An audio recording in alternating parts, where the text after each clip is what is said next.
What if you could take that risk, make that change, reach that goal, live your best life?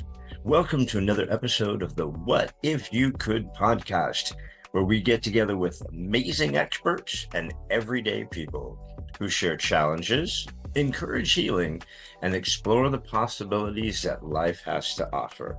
I'm your host, Gary Scott, and I'm excited that you're along for the ride. Hey, everybody. Welcome to another episode of the What If You Could podcast. And my wonderful glowing guest with me today is Laura Giles. Hello, Laura. Hi, how are you? I am sensational. Excited to talk to you. I mean, I went down a bunch of rabbit holes on your website and things about you, and I still not sure so many different things we're going to cover. So I'm kind of excited to get in here and kind of dig into Laura Giles, find out what's going on here. Is that okay? That's great. Cool. So I'm going to read the quick bio and then we'll get cooking. So everybody, we have Laura Giles. She's LCSW. Has spent over 20 years helping trauma survivors live unfettered, authentic lives. With experience in a maximum security prison, psychiatric hospital, courts, and private practice, she has guided even the most hard to help individuals towards healing quickly and naturally. Her work today isn't therapy. It's a highly focused, quick release process designed to clear blocked energy at its root. Using metaphorical, somatic, energy, and linguistic techniques, Laura helps clients bypass the conscious mind to resolve unconscious wounds with ease. Raised by an animist mother, she brings a grounded spiritual perspective to her work, making deep transformation both practical and accessible. If you're ready to live well and die well, Laura Giles is your girl. All right, well, I'm not ready to die yet, but I'm ready to live well. So thank you again. Like I said, I don't have a lot of questions. I just have my one hmm question that I'm contractually obligated to ask. So I'm going to ask you, were the What If You Could podcast? Laura, do you have a what if you could thought for us? Have you had a what if you could moment you'd like to share? So, what if I could, or what if you could? What if you could? What if I could? What if the world could? What if you could become a pigeon and poop on French cars that you don't like anymore? I mean, it's a wide open question as far as Never thought of that. So, I've well, had the same what if I could most of my life. Um, at a young age, I became aware of Greek mythology, love Greek mythology, all the stories and all of that, and have always been fascinated with the idea of an Asclepian. And most people don't have any idea what that is, but that was the mental health hospital of the ancient world. And Asclepius was the god Asclepius was one of the main contributors to that idea. Hygiene was his daughter, was a big part of being well. They had art and music and drama. So kind of like some of the therapies we have today, like psychodrama. Um, and it was really wellness. And I've been to lots of the ruins of the ones that they have today. The energy is still there. They're still really amazing. And one of the stories that one of the guides told me was that you kind of had to audition to get in, or you had to have some sort of intake. And they had a reputation that nobody left uncured. So I hmm, think if they didn't feel like you were well enough, or if you had the right attitude or whatever it was, they wouldn't let you in. Yeah. wow. Yeah. So you go in, so I'm thinking of the one in the famous one in Turkey, and I can't remember the name of it now, but you go in and the first thing you do is you are bathed, which I think is just so luxurious. I would love to, if I could do that, I would love to have I want to a be bathed. yeah, I don't think I've have a been healing bathed since center. I was born, and I Oh don't my think that God. one was enjoyable at all. I think it was probably not a nice bathing, but Then you yeah, need to go to a bathhouse. They're yeah. spectacular. Yeah. So do we need nymphs for this, or who does the bathing? I need to know now. I need to I don't Google know, now. but I'm imagining it kind of like, a Roman bathhouse. Yes. Mm-hmm. Yeah. Yeah. Yeah. They had, I love that era. Love, love, love that. And I've been to Italy a bunch of times, and I don't know Mm. why I haven't made it to Rome.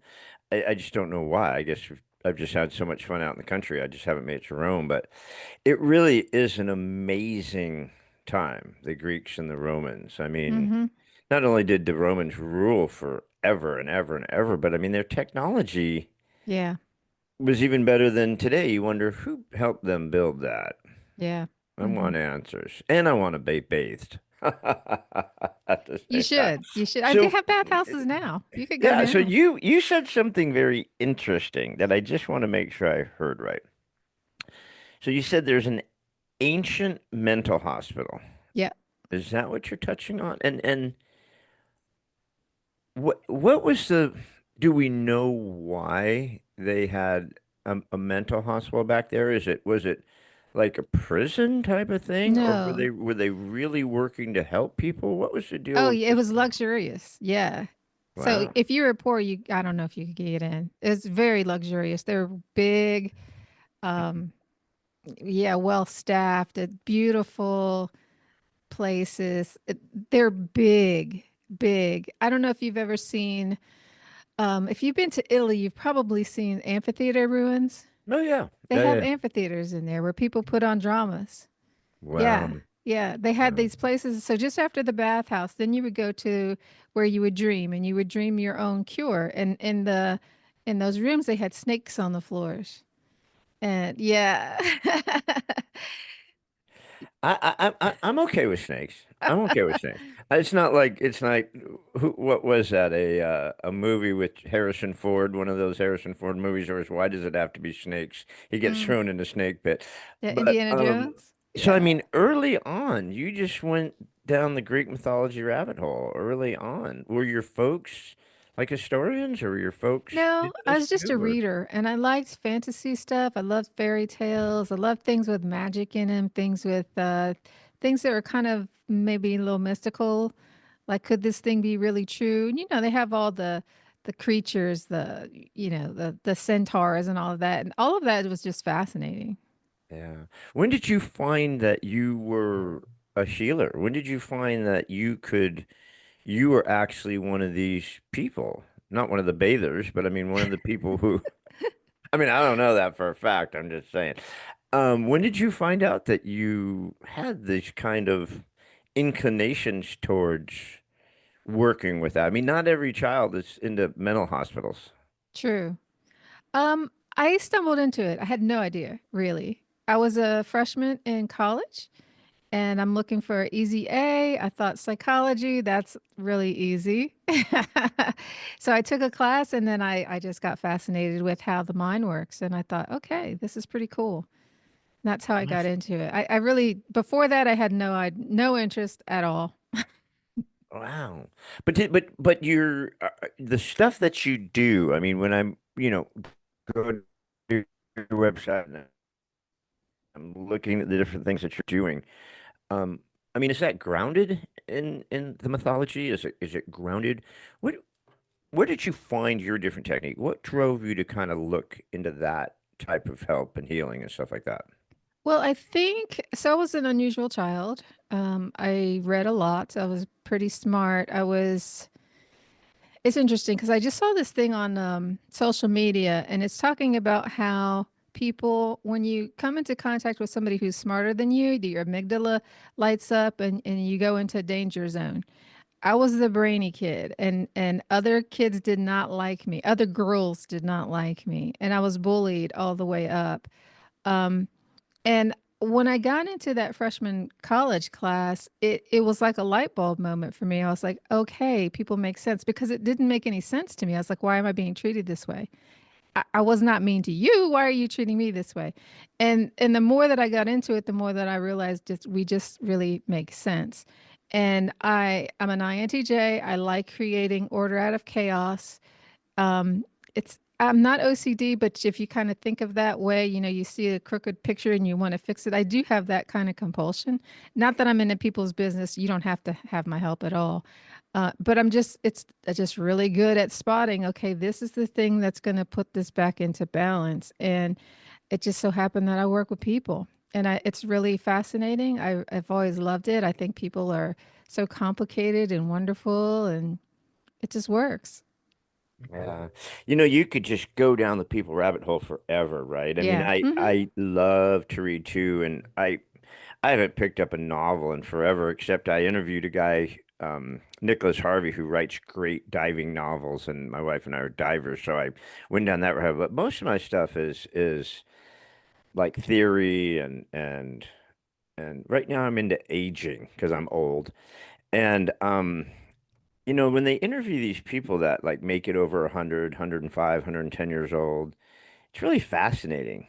You know, especially now, if you think about someone who's 110 years old now, right? What they've seen in their Yeah. life. Mm, I mean, it's just bizarre to think the amount of change that's happened in the 100-year span of their life compared to the other 10 billion years of history, right? right. So Yeah. when you start sitting down with people, they're fascinating. People are amazing. Hmm. So how did you, what made you turn to wanting to help people that maybe were like you say in here, you know, the ones, the tough ones, the ones that are hard to help. What made you want to go there? That was an accident as well. I really kind of bumbled around when I got started, and I needed an internship. And I just took what I could get, and I landed up in domestic violence, which is tough. Nobody wants domestic violence, and there's a lady saying, "I'll take her."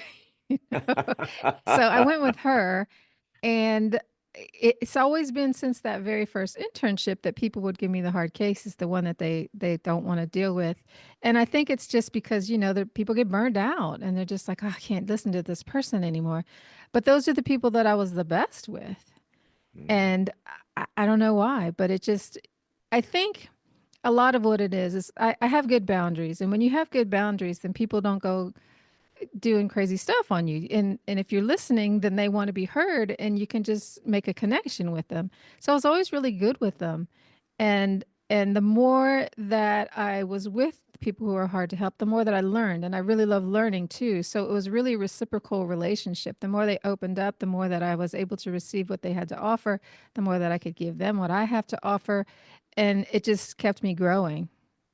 yeah, I love that. You know, I've had a couple good friends that worked for Child Protective Services, and you know, they're the ones who show up at 3 in the morning when Yeah, the fight's going on with the parents and have to take the kids and stuff. And it is literally the worst freaking job in the world. I don't know how she did it for so long and her partner did it for so long because it's really wicked. I mean, yeah, even the police don't want to show up at a domestic violence right. incident, right? They're just It's like, true. yeah, yeah, I'll just pass on that one. Let these guys beat each other up because it's just It's too high risk. crazy. Yeah, it's super high risk. And then when you go to get the kids on top of it, it's like, oh, it's a complete cluster. So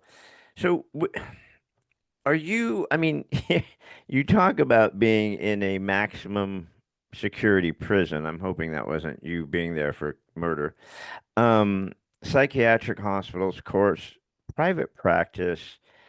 I mean, that's really intense stuff, you know, Yeah. when you're dealing with those folks. And it's interesting, you know, you hear about people who go, oh, you know, child molesters go there and, you know, they're going to die first day and murderers are there and all these really bad people are there. But I think once you go down the rabbit hole of the individual person, you probably find some surprising stuff, don't you? Yes. So my office was in the long-termers wing, which they're all murderers. And I worked with the sex offenders. So yeah, you hit all of it. And what you find is that they're people. They have stories, they have dark stories. And if you were in their situation, you'd probably be exactly where they are. I mean, they're just trying to survive the best way that they know how. They don't have very many skills, they don't have a whole lot of hope, a lot of support. And these are things that everybody needs. They're universal. They just didn't get it. Yeah. Yeah. What do you use for your healing? I mean, you mentioned a lot of different modalities that you do, the metaphorical, the somatic, the energy, the linguistic techniques. I mean, What's kind of the basis when you're meeting with these people? I mean, is that what you do now? You're pretty much work with people inside these prisons? Is that Oh, most no, of what you no, no, do? I'm not in a prison now. I'm private practice totally. Oh, good, good, good. Yeah, Yeah, I was just kind of starting to worry about your safety. no. So in your private practice, who are you working with, and what different modality? Like I said, you mentioned a lot of different modalities, but I mean, what are you? Because like when I was on your site and stuff, you really kind of incorporate a lot of different things. Yeah, so it's required that I continue my education, and I would anyway. So I'm curious. I'd like to see what's out there, what's developing, which is good because there's been a lot of breakthroughs in the trauma field, especially since when I began. Um, and I'm an early adopter. So, if something new's rolling out, I want to see it. So I do have a lot of skills, but it's really not about the skills. It's really about the relationship because I work with trauma survivors, and typically they are people with chronic PTSD, which is different from just PTSD. So these are people who didn't get what they needed from a very young age. It's not just like I had a one-time mugging or a raping or a home invasion. It's I had a lifetime of this. It's a different population, and what they really need is trust. And so it's not about the techniques, it's really about just meeting on a person to person level and being solid. Doing what you say you're going to do and always holding that respect and things that they just didn't get. So do people find you, or are they referred to you maybe by other doctors or the prison system, or do people find you and say, "Listen, I've seen your work, I've been on your website, whatever, um, and I need help. I need your help." I mean, how do people find you that are in this? Because most people who are in that deeper shape kind of aren't looking for help, are they? Most people that are there have done it over and over. I mean, they might have been in counseling since the time they were little and they Yeah. don't have a whole lot of help because they didn't get it. So typically when somebody's looking for me, um, it's one of two things. They're not looking, and somebody says, "Oh my God, you should try this person. Just do one more time." Or they are desperately looking, but they're not looking for the mainstream thing. So when they see my website, they're just like, "Oh, I think maybe this one can help." Yeah. Because it's Yeah. different. It's not like anything they've ever done before. Why is it different? Because I read a lot and I know what doesn't work. I know why what I do works, and not everything that I try works. It could be, I don't know, maybe the thing just doesn't click with me. It doesn't work well for me, but I do try everything because I get the person who has not been helped, and everything doesn't work for everybody. So I'm always looking for new skills so that if this doesn't work for you, then what else have I got? Yeah.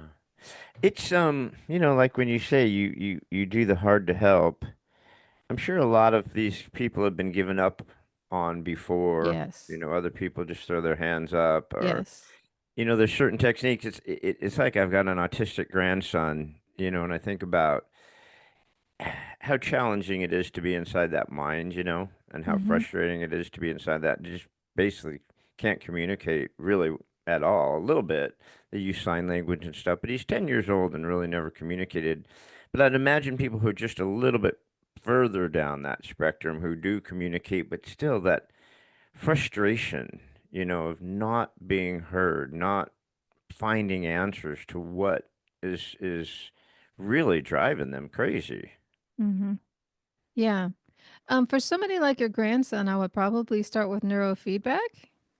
Mhm. Neurofeedback is a really great tool. It works for a lot of people from really different things like stroke victims, um, ADHD, autism. But I use it as a foundational thing because it makes the brain work optimally, whatever that means for everybody. It's not the same. But once your brain is working as well as it can, then everything else is easier. I had this girl, she didn't seem particularly, I don't know, different than anybody else. And when we did neurofeedback with her, she had been playing softball for 3 years. This was her third year. And She was a mediocre player, but she liked the team. She had fun. But the year that we did neurofeedback, she got MVP. Her eye-hand coordination increased a whole lot, and yeah. So I That's don't know awesome. how is it going to impact you, but I think if your brain's working well, everything else is easier. Yeah. But but the brain, I mean, the mind is just so incredibly bizarre and powerful, and we use so little of it. Yeah, It's just an amazing machine. I mean, going down that rabbit hole of getting inside people's heads, that's pretty amazing. It's difficult work. It's yeah. difficult work. How do you separate yourself? I'm sure you deal with some really tough people, obviously. You've had probably some horrific stories. I mean, how do you separate yourself from stuff like that? How do you keep yourself from not going insane? It's never really been a problem. I mean, I have boundaries. So I Mhm. can hear a story, but I don't take it on, and I never really have. I mean, I can be here with you for the moment that we're here, and then once we're not together, then I'm wherever I am.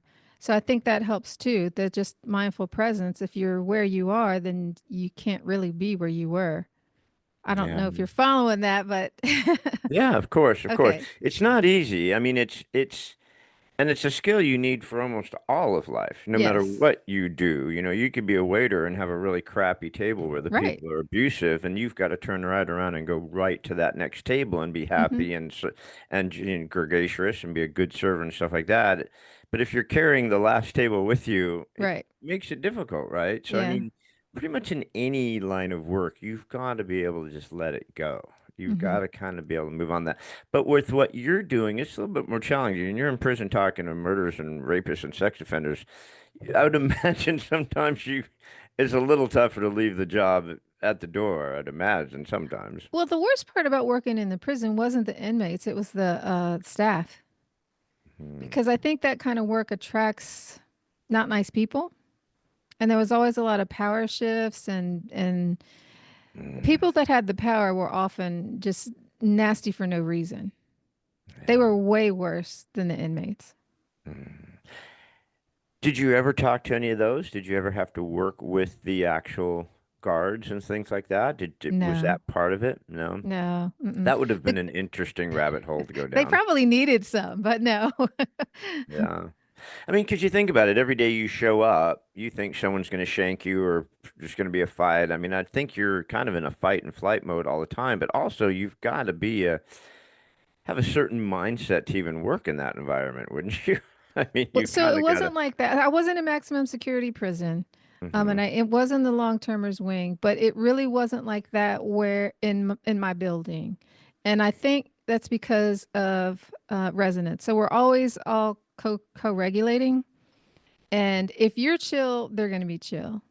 So my wing was super chill. There was only one time when something erupted in there, and it's always when somebody new comes in because everybody's trying to find the pecking order, and see who's the tough guy, and you're gonna leave them alone, that kind of thing. And it went down one time, and they were getting kind of loud, and for whatever reason, there was no officer in there, so I had to go out there, and yeah, I got in between these two, and you could see everybody kind of moving in behind me, but they were moving in to back me up, and I didn't know. I mean, I could feel them, but they were like, you're not gonna mess with her. They were real protective of me because I looked out for them. So I didn't have any problems there except for new people, and if I was not in my wing, then maybe.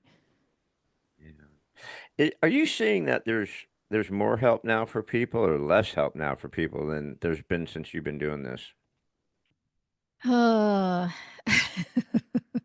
that's a hard one. In the field of trauma, the education is better, the training is better as far as once you're out of school. So the like if you're the professional and you're going to the training, it the opportunity to have really good training is good.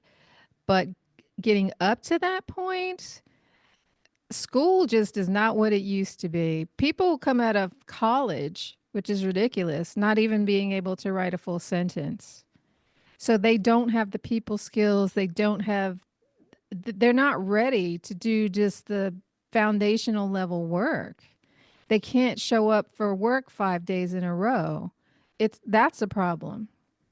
So it's better in some ways, it's not as good in other ways.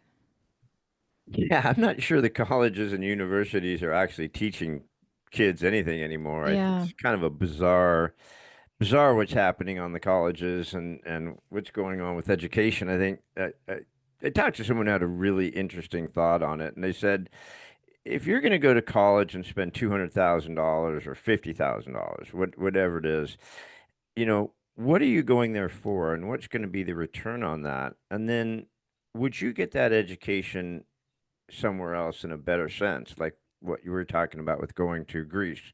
If you really wanted to look at different practices, what you did is just looking at the ancient mythology and going back to some of that probably got you a lot more education or a lot more opening your mind a lot more than sitting there having a teacher tell you what you should think. And I just don't think people do their own thinking as much as they used to. Like you said, absolutely. you love to read, you love to expand, you love to learn. You're always chasing that knowledge, that new thought, but you don't see that very much anymore. I think people just are told stuff and they go, "Okay, cool, that's what I'll believe." Well, and also, I think when I was a kid, we were outside. Yes. And when you're outside and you're engaging with nature, you're throwing a ball, you're getting an idea about gravity and other things. When you're running around barefoot in the grass, that's teaching you things too. And you hear the crickets and the lightning bugs and all of this. You're engaging with the natural world. And I don't think kids do that now. They're in front of a screen all day. So there's so many things that they're just not learning. The curiosity isn't there as well. Yeah, nature is so important. I mean, people pick on me because I golf barefoot. I haven't golfed with shoes on in 40 years. I love, I mean, you just don't get many opportunities to spend 4 or 5 hours on grass, right? So, Right. and the way I golf, I could be out there for 6 hours. I don't keep score and I don't wear shoes. And people are like, dude, where's your shoes? I'm like, I don't wear them. And there's a feeling you get when you're approaching the ball and grounding your toes in. Yes. You just have a better grip than you do with shoes for one, but Right. just feeling the earth, Yeah. But between that and the ocean, um, even though I live in the desert, I spend a lot of as much time in the ocean as I can, and it amazes me. I live in the desert, and I've met people who've never seen snow. Wow. And I go, what do you mean you've never seen snow? And they go, well, we live in the desert. It doesn't snow here. I'm like, yeah, but within an hour and a half, you can be in the mountains where there's snow. I think we're just so isolated away from nature, and it's getting worse and worse Yeah, and worse. I mean, nature's so healing, right? absolutely. I do. Yeah, Do we had a you sunny day. use nature in your work? Do you try to implement that in your work? So I take people on tours, and I have for over 20 years. And we go to sacred sites. We're always outside. It's always a huge component. We hike miles a day. Yeah, yeah. So it's sort of passive. We're not typically engaging with it, but because we're outside in it, there's just no way to avoid it. And last year we went on a pilgrimage and we were walking up the coast in Cornwall up and down, and the wind's there, the sun is there, and it's just every single day, and it was glorious. Just loved it. Where are you physically located? I am in Virginia. Oh, cool. Yeah, my son lives in Maryland, so Okay. we're going there in a couple weeks to go visit him. Um, it's just so true. Getting out in nature can change your whole physiology, right? I mean, it can Yes. change so much for you, Yes. especially who people who can't. I mean, almost everyone in the United States is vitamin D deficient, which is Yeah. so Hmm. ridiculous because all you have to do is walk outside and you get it. Right. But you leave your house, you get in your car, you drive to your office, you eat inside a restaurant, you get back in your car, you drive to your home, and it's like a vampire. It's like Yeah. sun Hmm. never hits you, right? So, what do you do? So you say you do spiritual sites. You do what kind of sites are you visiting? Yeah. So there, Sacred any place sites? yeah, spiritual. Sacred So sites. like Stonehenge or the pyramids, most people know of those, but we typically go to the lesser known ones because as the time has gone on, though the big ones, Machu Picchu, they're just overwhelming. The crowds are just too big. So we don't do those much anymore. We do the smaller ones, but it's still the same kind of thing. It could be a pilgrimage route. It could just be a shrine that nobody knows about. It's usually in nature though, somewhere. And Yeah. then we I mean, spend there. Virginia's naturally beautiful, isn't it? It Virginia's is. very pretty. We just bought a house in Arkansas because we're trying to get out of California before they won't let us. But I never realized how beautiful Arkansas was. I mean, Really? they call it the natural state, and I never knew that either. But it's spectacularly beautiful. There's incredible lakes. The water's the purest in the world. I didn't know that Wow. either. And it's just such a beautiful place. So friends of ours moved there and they're like, dude, do you think California has outdoor stuff? Nah, you got to get yourself to Arkansas. It's crazy. You'll never be inside. Wow. It's just not. So I think we've lost that as a culture, right? Just Yeah. getting outside. Yeah. Yeah. So I didn't know that part of your healing had to do with retreats and stuff like that. I mean, I saw a Hmm. lot of that. I saw a lot of you discussing nature and the earth and trees and stuff like that on some of your stuff. But so that's actually part of your therapy, part of what you do when you work with these people? I would say it's therapeutic. So no, it's not part of therapy, but it's definitely therapeutic. And one of the newest things that I'm doing starting this fall is a lot of people. So it's kind of like you make discoveries as you go along. Okay, first you find out, okay, you need this, then you need this, then you need this, and it goes a little deeper, deeper, deeper. Okay, there's a root that's deeper than that.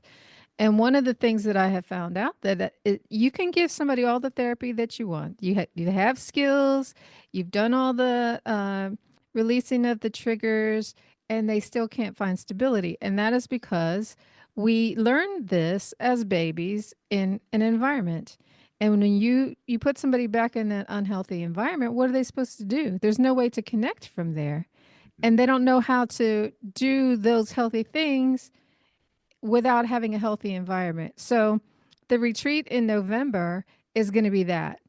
It's you're coming, it's called Honey I'm Home, and it's the home that you didn't have and you get to learn how to be with people in a natural environment in a healthy way where everybody has boundaries. We're going to eat together, we're going to do wholesome things together, we're going to be outside so that you can learn how to do it and then take it home to your family. Yeah.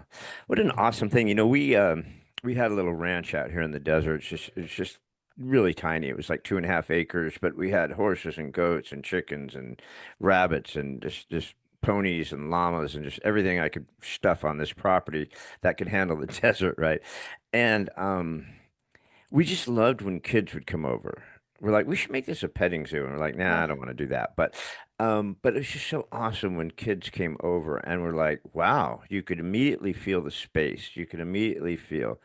And then the senses kicked in, right? It's like the smell of oh, hay and animals, right? And then there's like the noises. It's like all mm, of these animals talking. And then all yeah, of a sudden you look down and there's a chicken walking by you, or a duck over in the corner, and you're like, it's total different kind of sensory overload than people are used to, yeah, right? But in such a more gentle way. yes, I absolutely. miss it every day. I have no idea how I let myself get dragged out of there.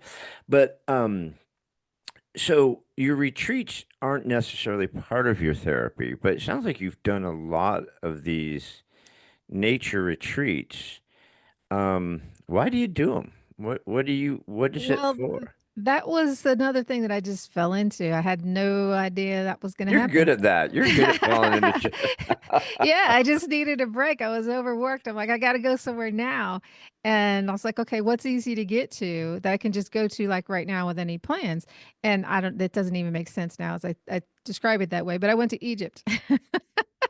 Nice. So that's just a quick jaunt. Yeah, yeah. I went to Egypt and it was absolutely magical. Every single day, something incredible was just touching my soul and expanding me so much. And I almost didn't even go to the pyramids, and it was still like that. We didn't go to the pyramids till the very last day.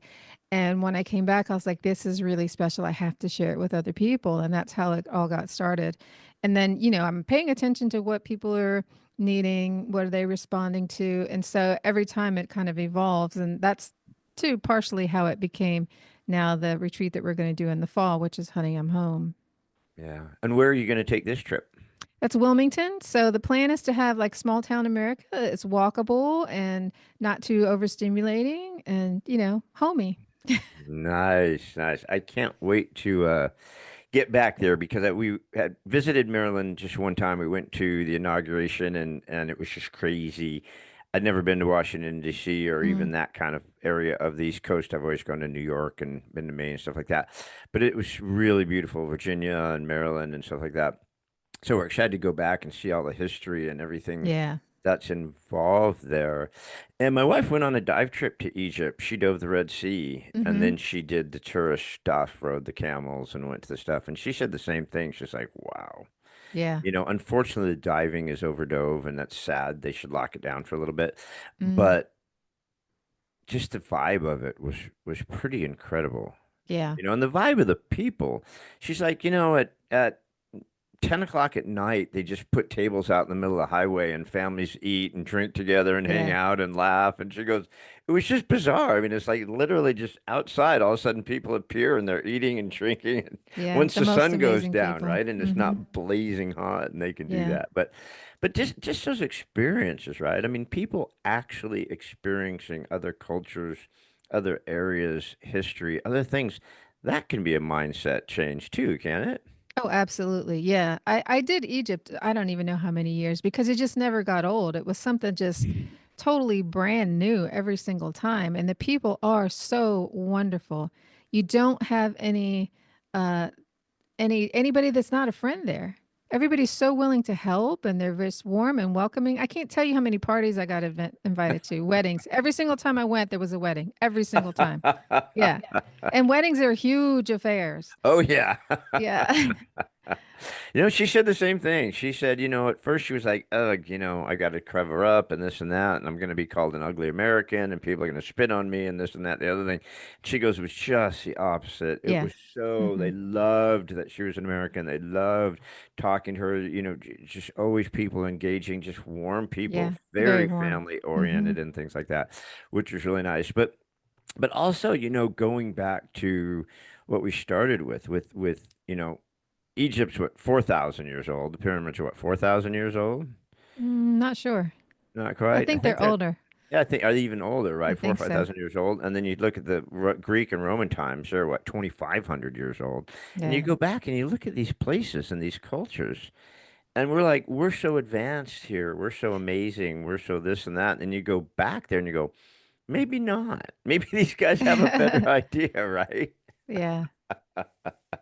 And Yeah, they had amazing technology. yeah, and I think that exposure too, that alone to just open up your mind and just be able to help that. And that's got to be healing, right? That's got to be cathartic for people. I think so. Yeah. Yeah. I think for travel makes me think about how small we are. You're talking about how long ago these people, and we're just a tiny speck, and that puts it all into perspective. It's like, get over yourself. Exactly. And that's more true today than ever, right? With social media, with people just like Yeah. beating each other up on social media. I'm like, dude, have you ever left your basement? I mean, seriously, you've got to get out and see the world because you're just a little locked down, all right? Your mindset is so small, Yeah. and you want to get into these knockdown dragouts over the most ridiculous stuff that mean absolutely nothing to anything in the universe at all. It's just Yeah. bizarre, and why you would just expose yourself to so much hatred and anger and Mm. visceral on a regular basis is bizarre to me. I mean, how do you deal with that when you get these people who are just locked into this, then they just seem to let it go? I don't really have those people in my circle. Um, yeah, I don't really That's a come healthy across thing. them. Yeah. That's very healthy. That's a very healthy thing. So, of all the different modalities that you're doing and the healing that you're doing, and mention that you do things, the way you work with people isn't like a typical therapist who says, "All right, well, you're going to sign up, and for the next 10 years, we're going to spend every Tuesday at 1 o'clock together." Whether it heals you or not, you're just going to be here for the rest of your life. That's kind of not what you're doing, it sounds like. No, no, no. If we talked about the things that you think are wrong with you, you're going to basically be running a tape that you've been running your whole life. That's not what I'm interested in. I want to know the stuff you don't know about. And Mm. so the language part of your brain doesn't have that information. So I want to talk to your body. I want to the nonverbal things. That's what I want to do. And once we do that, then it gets to the core of things really quickly. And if the person is willing, then we can just move through it in lots of different ways to let that energy go. And sometimes there's a lot of those we have to go through, so it's not necessarily instantaneous. But sometimes it is just one thing that's holding the whole block of the tower of blocks, and you just pull that one thing, and it all comes down. So I really like that too because it's surprising. You just never know when it's all going to collapse, and then you can just say, "Oh, I don't need that anymore," and just walk on. We're just one giant Jenga gang Yeah. is what we are. That one, once you pull that one block, we just Right. crumble, you know. And a friend of mine, was talking to a gal, and she said, "Yeah, we're just a big house plant. We just need water, sunlight, and care. We're just a house plant. It's just True. super easy to break down what we are, but we just complicate it, right? We just get Exactly. in Yeah. deep down into our Yeah. brain and complicate things. And I like that you." Are like, yeah, no, I'm not going there, dude. Let's simplify things. Yeah. Let's get out of this and start simplifying things so we can actually heal you. Mhm. I've got a lot of different people I talk to who deal with grief, alcoholism, like you said, PTSD and things like that. And I find some that that have the mindset of this isn't who I am and I'm going to get out of this. Mm. I have other folks who say, this is my badge, this is what I wear, this is who I am. I'm a this or I'm a that victim or whatever. Um, I'm sure you run into that a lot, right? Where people Mhm. like that's their identity, their Mhm. crisis. Mhm. Yeah. How do you get them out of that? It's like, dude, that's not what or who you are. Yeah. Um, One of the things we do is we talk about dialectics, which is Talk about the what? dialectics. So it's the ability to hold opposites beliefs as true at the same time. Oh, okay. It's like we live in a complementary dualistic universe. There's yin and yang. Everything is complementary. And once you get your head around that and you start to realize that I am everything, then those things that you identify with start to lose their power. Because if I am male, then I'm also female. If I'm right, then I'm also wrong. If I'm old, then I'm also young. It's just a matter of perspective, where you stand, and in relation to what. Hmm. So if I'm everything, then I'm fantastic. I could do anything, I don't have to, I'm not stuck in this thing right now. It just gives a lot of flexibility to the picture. And I think it's real. Yeah, that's a pretty big mindset shift. It is. It is. Because if you're just attached to that persona of I'm this sort of survivor of XYZ, right? It's kind of you're taking people's security away in a sense. Like I'm Yes. secure being a victim Yes. in this, right? So how do you gently pull that block out in the Jenga gang of a human and just let them fall in essence, Well, really, I they guess. do it. They do it. So it's in a conversation. This part is conversational. And then they're talking about their own experience. And then I kind of lead them to it. And then they take themselves there. And so I'm not really doing anything. But once you hear yourself say something, then it's yours. Somebody's not giving it to you. That is yours. And now you have to live up to it. Uh, that's a super powerful thing you just said because it's very true. Yeah. You could be old, you could lead a horse to water, but you can't make them drink type of thing. I mean, you could tell someone till you're out of breath about Right. something, but unless they just aren't going to hear it, Right. But if they start changing their verbiage to I am and empowered or instead of I am a victim, Yeah. or I can get through this or whatever you're helping them get through, that's way more powerful. Absolutely. Yeah. Yeah. And I can imagine that's why the speed of what you do is different. Yeah. Yeah. Yeah. It's bone deep and it can be instantaneous Mhm. because we change the way that the reality is constructed. And it sounds like you kind of changed their physiology too. I mean, you've kind Yes. of got them. like you say, body, mind, and spirit. You've kind Yes. of got them not just trying to fix that part of their mind that's off, but Yeah. you're working Hmm. on all parts of the body to try to help them fight it, to get through Yes. whatever it is they're getting through. What's the deal with dying right? What is it? We're not, why are we talking about dying? Well, because so the first thing that I ever did professionally was past life regression therapy, and I still do that today What is too. it? Past life regression therapy, Past life rejection therapy? regression. Regression. Oh, okay. Yeah, Past yeah, life regression therapy. Okay, now yeah. that makes sense. All right, sorry. And so the thing that I learned from that is that there's no get out of jail free card when you die. So if I die with a fear of spiders, then I'll still have that fear of spiders. If I die thinking, I don't know, whatever, whatever it is I'm carrying, I'm still going to have that.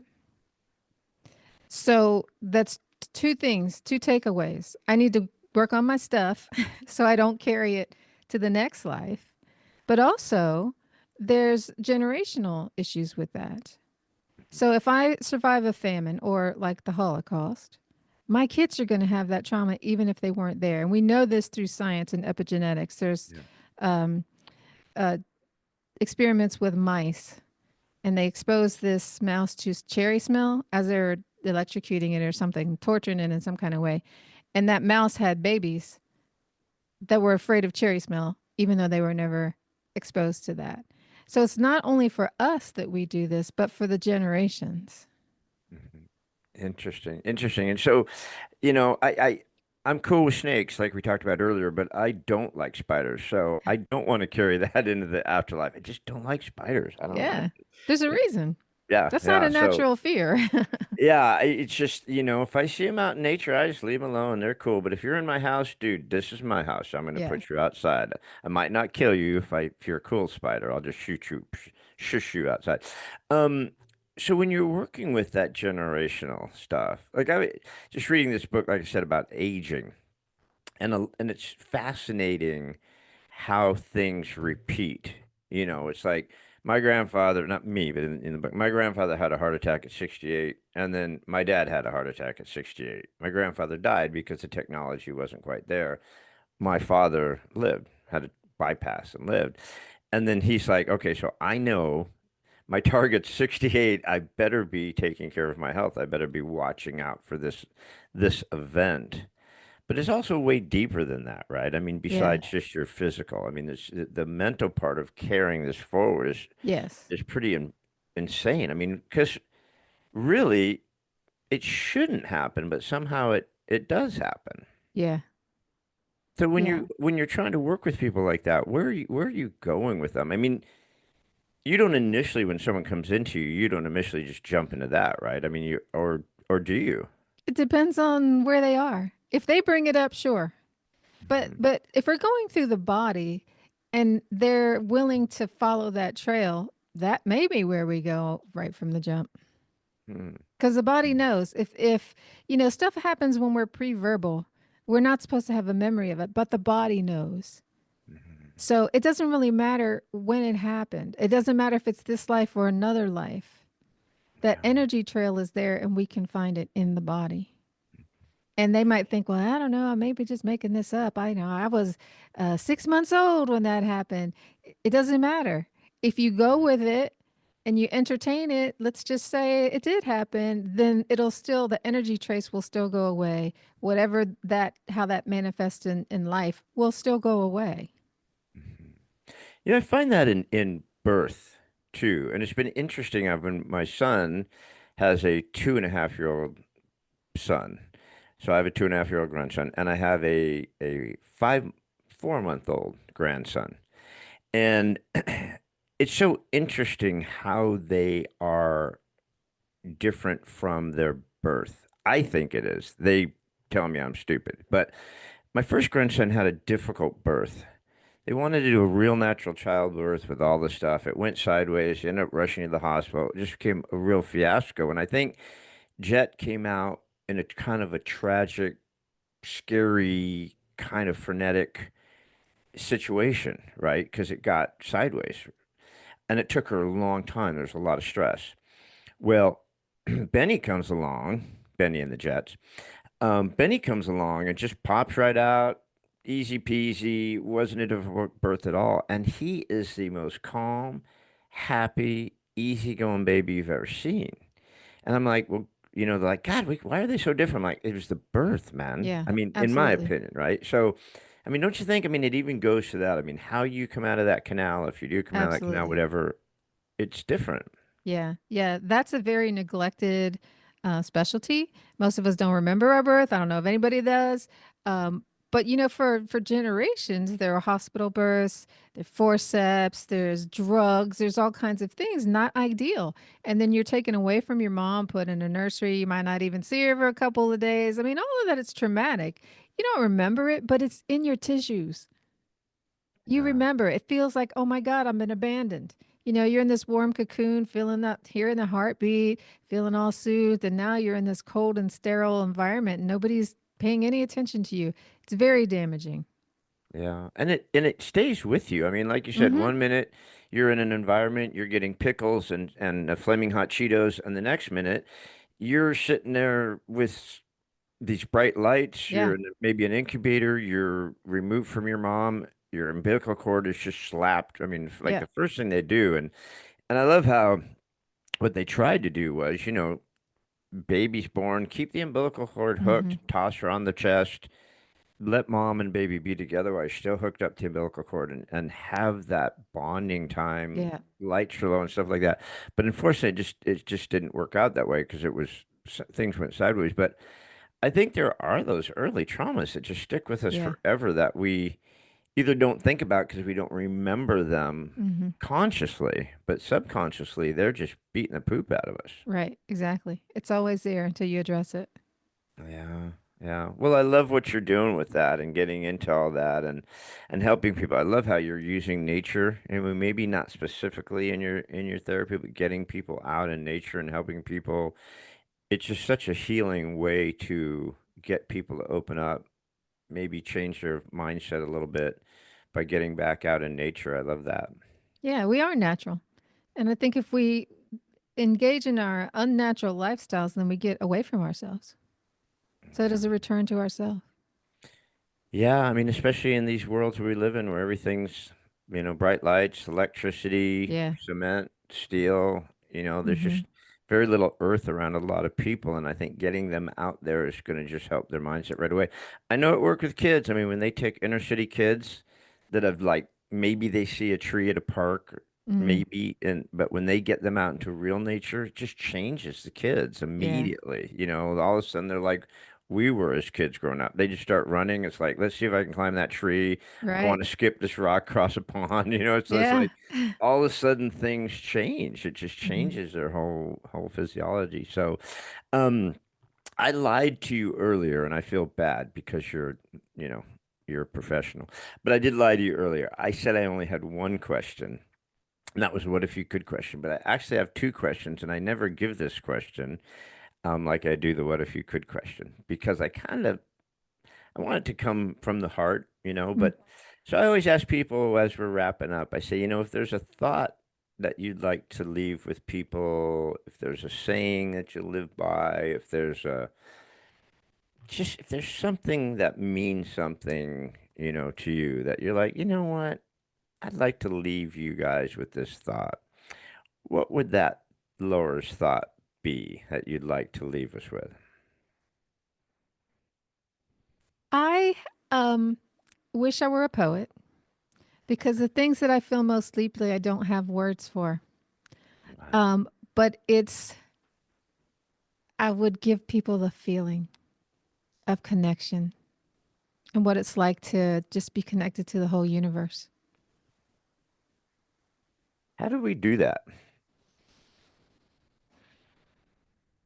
I don't know. I don't know. Go stargazing. That does it for me. Yeah. There's a place out by where I live called Joshua Tree. You ever heard of Mm, Joshua Tree? I have. And it's not like Sedona, but a lot of people kind of say it has kind of a vibe like Sedona. Um, but yeah, you can go out there and just lay on your back on a rock and just stare at the sky and listen to all the critters and see just the universe, you know. Hmm. And it's amazing when you get out of the lights of a city or towns or whatever, and you look up and you go, man, we're tiny, dude. We're Yeah. like we're Yeah. like a grain of sand, and we're here even less. I mean, obviously, you talk about death and the journey of death, but I mean, while we're here in our physical self, it's like just a millisecond, Yeah. Hmm. you know. So the fact that maybe you are a poet in your own way. Maybe how you work with people, you're a poet and you just don't know it. I don't know. Well, I love that last thought, and thank you for giving that to us. Yeah, I mean, it's a good thing to focus on, right? For sure. Yeah. It Hmm. is a good thing to focus on, and all the stuff that you're doing is a great thing to focus on. And I'm just grateful for you coming on, Laura Giles. So, um, how do people find you? How do people find Laura Giles? How do look for you and find your stuff and get involved with you and your trips and stuff? I am on Linktree, Linktree Laura Giles. So all the links are on there. It depends on, if you're interested in a tour or what you're interested in, but all of those links are there. Okay, cool. And we'll put them on the end of this podcast and stuff so people can track you down and Thank go you. on your awesome trips or just reach out to you and say, help me. I need help. I Cool. don't need any poetry lessons, but I do need some help. And I know you're just a person to help me do it. So, Laura Giles, you've been amazing. I'm grateful that you came on and joined me and sharing your story and your all the stuff that you're doing. And you're awesome. Thank you so much. Thank you. It's been a pleasure. Awesome. All right, guys. You just had the pleasure of spending a little time with Laura Giles. Please look Laura up. She's doing some great work and get out in nature with her and do some healing. Go heal yourself.